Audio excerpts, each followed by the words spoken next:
my first concert without my parents being there was I, Mother Earth, which is one of my favorite Canadian rock bands. I don't know if you ever heard I, Mother Earth, but you should check them out. I don't think so. It doesn't ring a bell. Yeah, their first 2 albums are fantastic. And I was 12 years old, and I got my mom to drop me off at the concert in a little town called Port Perry. Yeah. Oh my God. Yeah, I know. Yeah. And did that blow your tiny childlike mind? It did. I've had tinnitus ever since too, but yes. Oh, really? Yeah. Really? Yeah. Oh my God.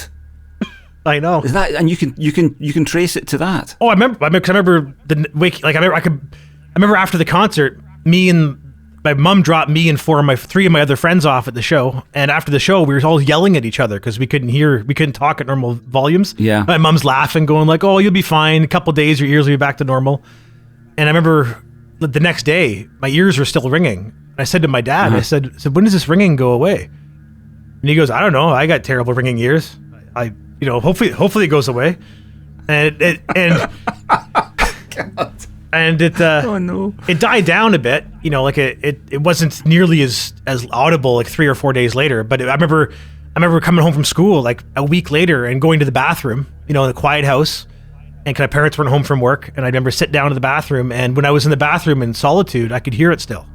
And I didn't know. I wouldn't notice if I was out walking around outside or, Right. But only when I was in absolute quiet. And then it was, I don't know. I joined my first rock band probably 4 years later with the guys that went to see Opeth with me. Mm-hmm.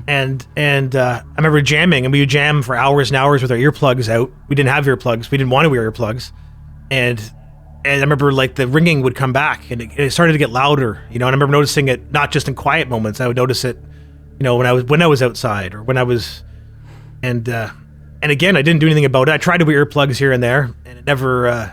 I just couldn't get past the muffled sound. Like I thought, if I can't enjoy what I'm playing, then why bother, right? So it was either like don't make music or make music without earplugs in. I couldn't afford to go to the audiologist and spend $300 on a pair of like good earplugs. Which in hindsight, that should have been like the top of my list for a Christmas present or something. Like, just give me some good earplugs. But kids are stupid, and it wasn't until I went to a Queens of Stone Age concert in my 20s, where because Queens of Stone Age are the loudest band on earth, and I don't say that as a brag. Like it's terribly loud. It's not a good thing. And I was at a club show with them one time, and that was the most damage I've ever experienced in my ears. So the next day, I went to Long & McQuaid, which is like a Canadian-wide music chain here that sells guitars and stuff. And I went to the drumming section. I said, "Do you guys sell earplugs that don't sound like shit?" They said, "Yeah, we do. They're made by D'Addario. They were like $20. These little white earplugs with holes in the middle with these filters in them."